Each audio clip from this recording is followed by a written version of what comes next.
Okay, so welcome to the first of my collection videos, and this one is concerned with my boxed games, all the games that I've got that have got at least a box. They don't all necessarily have instructions, but hey, what are you going to do?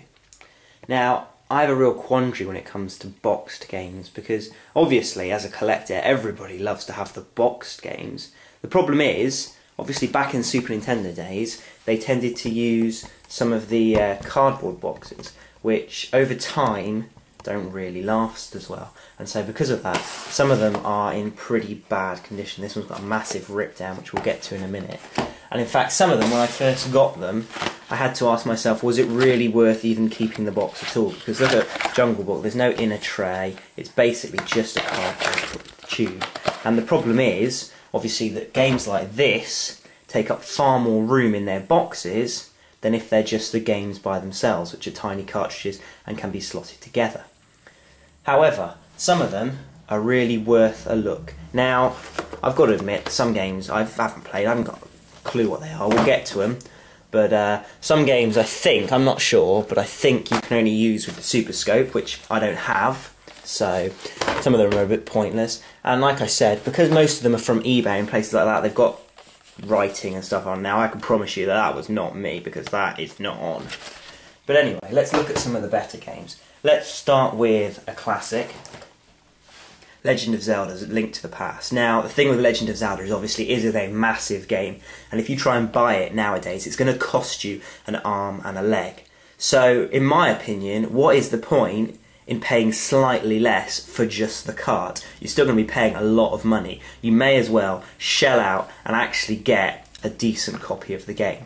So I think I paid about £45 for this, but it is absolutely complete. One side is even still sealed. I'm very careful when I play this game not to damage the box any more than it already is, and apart from a bit of fading where it's worn away slightly on the spine, actually that is pretty decent.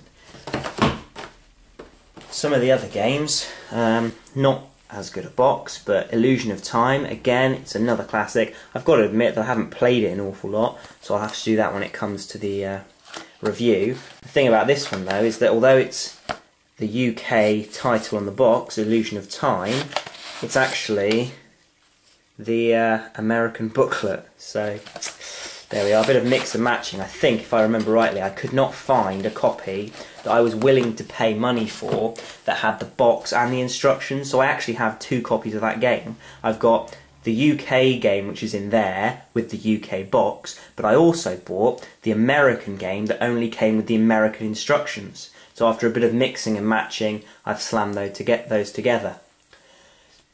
What other games have I got to be proud of?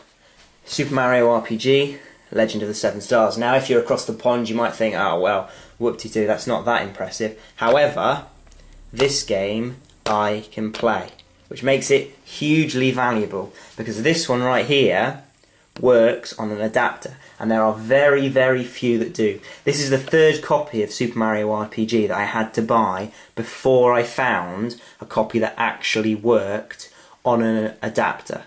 So I'm hanging on to that one like nobody's business. Now, it's got a kind of sheen to the box. I don't know if you can see that, but the box has kind of got a sheen to it, and I'm not sure why that is. It might be that it's only a display copy, so they laminated it, or it might be just to keep the box in pretty decent condition, because it is, and if I remember rightly, it's also got instructions as well.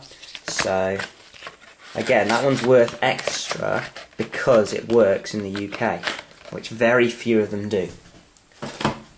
I've also got all three of the Donkey Kong games boxed. Donkey Kong 2, Donkey Kong 3. Donkey Kong 3 in particular is in very good condition, which is quite nice. What's beautiful about those is that I didn't actually have to pay for them because somebody gave them to me. That was great. Most of these are the UK games. The only one I think, apart from the ones I've mentioned, are Goof Troop. That's an American import because it was so cheap as a US import. I didn't really see the point. And also this one, which I don't think we can get over here, Sim Earth. Now, I bought this one because I'd never heard of it before. So I haven't played it yet. From the reviews I've read, it's very slow. But I haven't played it yet, but we'll get around to that one at some point. So that is basically my collection. Now, like I say, the problem I find with the boxes is they get damaged really easily. Because I'm a collector, I like things to be in really good condition. And unfortunately, some of these just are. I mean, if we go back to Super Tennis, it's got this massive rip down it. Now, what happened was, when this game got to me from eBay, it was in pretty decent condition. But for some reason, the idiot had sealed it up with sellotape, and the sellotape was had gone really crusty and brown like it sometimes does. So that had to come off, and in the process, I got a massive rip across the front there, and a couple of rips down the side. And you just think, why would you seal up a game? Obviously you're going to play them. What is the point in resealing the game? It's ridiculous.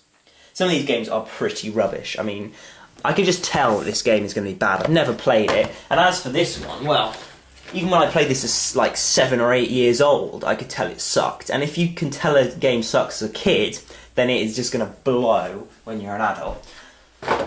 Other games that are notable, I've got Earthworm Jim, Clay Fighter, they're both boxed. A few of the Disney games, which, I don't know, by complete coincidence ended up in a line. It's not like I'm anal or anything. Super Mario All-Stars, which in fact, when you open it up, is not just Super Mario All-Stars, but is in fact a copy with Super Mario World on it as well. So that's obviously the wrong box, it has got the instructions in there. And then, finally, oh, I've got SimCity as well, which is in quite good condition. But finally, the pièce de résistance of my collection.